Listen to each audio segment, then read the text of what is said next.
Suasana penuh haru menyelimuti keluarga anak A ketika mereka menerima saran dari rumah sakit bahwa anaknya harus menjalani rehabilitasi medis. Ini adalah langkah awal yang krusial untuk membantu anak A mengatasi tantangan penggunaan nafza. Atas nama anak Farah, silakan masuk. Selamat pagi, Bapak. Pagi dok. Bagaimana kabarnya, Pak? Baik, Dok. Alhamdulillah, jadi melanjutkan pertemuan sebelumnya ya Bapak Ibu, bahwa hari ini kami memberikan informasi dan menyarankan agar anak Farah menjalani rehabilitasi medis untuk membantu mengatasi masalah penyalahgunaan nafza ini. Nah, rehabilitasi ini merupakan upaya pemulihan yang dilaksanakan konselor untuk membantu pecandu untuk pulih dari kecanduan. Bagaimana caranya dok? Apapun caranya, kami siap, Dok, demi keberlangsungan masa depan anak saya. Ada beberapa cara opsi rehabilitasi yang akan kami sarankan. Seperti yang pertama yaitu konseling, dan yang kedua yaitu pendekatan family center care. Untuk konseling yaitu proses membantu pecandu memperoleh pengertian yang lebih baik mengenai dirinya dalam usahanya untuk memahami dan mengatasi kecanduannya. Sedangkan untuk pendekatan family center care yaitu menekankan keterlibatan orang tua, keluarga, maupun orang terdekat dalam memberikan pelayanan kesehatan. Prosedurnya gimana ya dok? Baik Bapak, untuk gambaran umumnya, untuk konseling kami akan memberikan dan membuat kontrak beberapa sesi pertemuan dengan konselor dengan harapan kita bisa paham latar belakang pemakaian anak Bapak dan Ibu, sekaligus kami juga membantu menurunkan kebiasaan pakai anak Bapak dan Ibu. Lalu untuk family center care, secara umum gambarannya kami akan mengedukasi atau tanda kutip mentraining Bapak dan Ibu serta keluarga untuk bisa turut andil dalam membantu rehabilitasi anak Bapak dan Ibu. Ya baik, Dok. Tapi sesuai dengan kondisi anak saya, menurut dokter cara apa yang terbaik untuk anak saya? Keduanya bisa Ibu, konseling maupun pendekatan family center care berperan penting dalam kesembuhan anak Farah. Baik dok, kami sebagai orang tua setuju agar anak kami melakukan rehabilitasi seperti yang sudah dokter jelaskan sebelumnya. Baik Pak, kalau begitu akan saya jadwalkan untuk pertemuan selanjutnya ya. Untuk pertemuan minggu depan kita mulai dengan konseling ya Bapak Ibu. Oke baik dok, terima kasih dokter. Sebelumnya ada yang ingin tanyakan lagi Bapak dan Ibu? Cukup jelas dokter. Kalau begitu kami permisi ya dok. Selamat pagi. Iya, selamat pagi. Anak A pun memulai perjalanannya menuju kesembuhan dengan menjalani rehabilitasi di rumah sakit. Konseling individu menjadi bagian penting dari perawatan, membantu anak A untuk memahami akar permasalahan dan mencari solusi bersama seorang profesional. Di ruang konseling individu, anak A berdialog dengan seorang perawat yang memberikan dukungan psikologis dan strategi untuk menghadapi tantangan. Selamat siang. Siang, Nurse. Selamat datang, Farah. Saya perawat Anissa. Saya di sini untuk membantu dan memberikan dukungan dan juga solusi terhadap masalah yang kamu alami. Kamu dapat menceritakan perasaan maupun hal-hal yang mengganggu pikiran kamu saat ini. Untuk sesi konseling hari ini selama 30-40 menit. Apakah Farah bersedia? Bersedia, Nurse. Bagaimana perasaan Farah hari ini? Saya tidak tahu, Nurse. Saya merasa campur aduk. Itu sepenuhnya wajar. Mari kita mulai dengan menceritakan apa yang sedang Farah alami saat ini. Kamu tidak perlu khawatir. Di sini saya akan membantu mencari solusi yang sedang kamu pikirkan saat ini. Saya khawatir dengan penyalahgunaan nafza yang sudah saya lakukan, Nurse. Saya menghancurkan hidup saya sendiri dan saya tidak tahu harus bagaimana.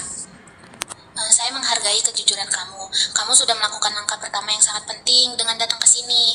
Mari kita sama-sama cari jalan keluarnya. Apakah kamu bisa berbagi dengan saya mengenai alasan mengapa kamu mulai menggunakan nafza? Awalnya saya malas pulang ke rumah karena setiap saya di rumah pasti orang tua saya selalu berantem. Saya capek, Nurse, masalah orang tua saya tidak pernah selesai. Setiap hari pasti ada saja yang diributkan, berantem. Kalau saya boleh tahu, dari mana kamu dapat obat-obatan terlarang itu? Awalnya dari teman tongkrongan saya sih. Apakah kamu menggunakannya setiap hari? Ya enggak, Nurse. Awalnya hanya karena ditawari teman saya, tapi lama-kelamaan obat itu jadi hal yang nyaman bagi saya. Saya jadi terus-terusan dan saya merasa lebih tenang dan tidak stres lagi kalau habis minum obat itu. Oke, apakah sekarang kamu masih menggunakannya? Setelah ketahuan sama bapak saya sudah tidak mengkonsumsinya lagi, nurse. Tetapi saya sering jadi gelisah, nurse. Saya merasa sangat butuh. Saya harus melakukan apa ya, nurse? Sudah sejauh ini saya jadi kecanduan. Oke, saya ngerti. Lalu, apakah ada alasan lain sehingga kamu menggunakan nafza ini? Nggak ada sih, nurse. Saya memang cuma agar melepas stres karena di rumah orang tua saya berantem terus. Oke, saya ngerti. Apakah kamu sering cerita ke ayah atau ibu kalau ada masalah? Kalau dulu saya masih suka cerita ke ibu saya, tapi sekarang sudah nggak pernah cerita lagi, nurse. Kira-kira kenapa? Nggak apa-apa sih, saya lebih nyaman cerita ke teman-teman dekat. Terus kemudian nggak apa-apa sih, nurse. Saya lebih nyaman kalau cerita ke teman-teman dekat saya sekarang. Oh iya, saya ngerti. Apakah ada hobi atau kebiasaan lain yang biasa kamu lakukan sebelumnya? Tidak ada, nurse. Paling ya cuma berkumpul dan ngobrol dengan teman-teman saya aja. Oh, seperti itu. Gimana kalau kita mencoba teknik-teknik relaksasi atau mencari hobi baru yang positif? Bagaimana? Boleh deh, saya mau mencoba. Kira-kira apa aja yang nurse yang bisa saya lakukan? Kamu bisa mencari hobi baru untuk menghilangkan rasa stres. Saya di sini untuk membantu. Kita akan melakukan tindakan lanjut untuk memastikan perubahan positif. Ya, baik, terima kasih ya, nurse. Saya merasa jadi lebih ringan setelah berbicara. Iya, sama-sama. Ingatlah, perubahan itu memerlukan waktu. Tetapi setiap langkah kecil menuju perbaikan adalah langkah yang berarti. Baik, nurse. Apakah ada yang ingin kamu ceritakan lagi? Sepertinya nggak ada, nurse. Oke, pertemuan kita cukupkan ya sampai di sini. Untuk pertemuan selanjutnya akan saya jadwalkan lagi. Baik, nurse. Terima kasih. Pertemuan selanjutnya dilakukan dengan mengikutsertakan orang tua anak A.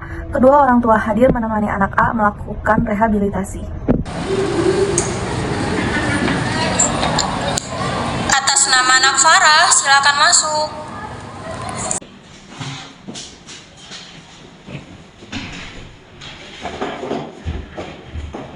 Selamat pagi Bapak, Ibu, dan Kak Farah. Selamat pagi, Nurse.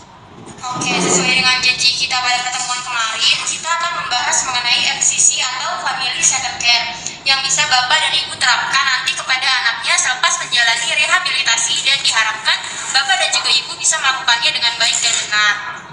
Baik, Bapak dan Ibu, kami akan memulai sesi konsultasi ini dengan waktu kurang lebih 20-35 menit ya.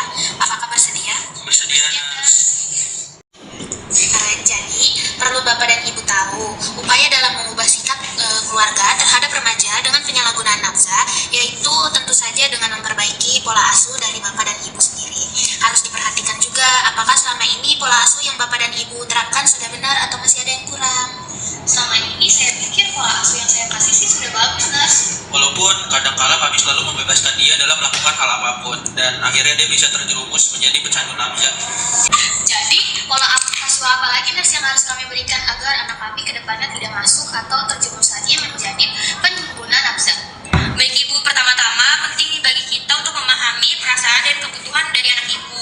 Nah, untuk Kak Farah, apakah Kak Farah ada mau berbicara tentang sesuatu perihal hal ini? Nggak butuh apa-apa, nurse. Cuma capek aja di rumah. Bapak sama ibu ribut terus. Oke, pemahaman kita tentang apa yang membuat perasaan anak terganggu bisa menyebabkan adanya aktivitas buruk pada anak. Ibu baru mengerti, Nak, kenapa kamu bisa begini. Ibu selalu mengira bahwa pola asuh yang ibu dan bapak berikan sudah baik, tapi ternyata kamu begini karena kesalahan yang ibu dan bapak buat sendiri. Maafkan ibu ya, tidak bisa mengerti perasaan kamu. Maafkan Bapak juga, Nak. Bapak tidak tahu kalau kamu menderita ini dengan kesalahan yang ibu dan Bapak buat. Ya. Aku udah sama Pak. Aku cuma mau ibu sama bapak gak berantem terus. Baik, jika kamu sudah bisa memaafkan kedua orang tua kamu dan bisa menerima kembali semua keadaannya, semoga kedepannya kamu tidak akan pernah mencoba zat berbahaya ini lagi ya. Iya, nurse. Saya juga berjanji akan menjalani tahap rehabilitasi sampai benar-benar selesai. Saya juga akan mengubah pola asuh saya terhadap anak saya agar dia tidak merasa capek dengan cara saya mengasuh dia selama di rumah. Saya akan selalu memperhatikan setiap perilakunya baik di rumah maupun di luar agar lebih terarah lagi. Baik, apakah sudah cukup jelas dan sudah paham Bapak, Ibu, dan juga Kak Farah? Sudah, Nurse. Oke, baik. Mungkin Semoga kalian semua sehat selalu, dan untuk Kak Farah, semoga kamu menjadi pribadi yang lebih baik lagi ya setelah menjalani rehabilitasi ini. Semangat terus ya Kak Farah. Dari apa yang sudah diketahui juga, Bapak dan Ibu bisa mengevaluasi lagi bagaimana parenting dari Bapak dan Ibu yang Ibu lakukan. Terima kasih, Nurse. Kami permisi. Akhirnya anak A bisa memaafkan kembali kedua orang tuanya, dan orang tua anak pun mulai mengubah pola asuhnya agar sang anak tidak terjerumus ke dalam pergaulan bebas seperti menggunakan nafza. Serta anak A menjalani tahap rehabilitasi di rumah dengan baik.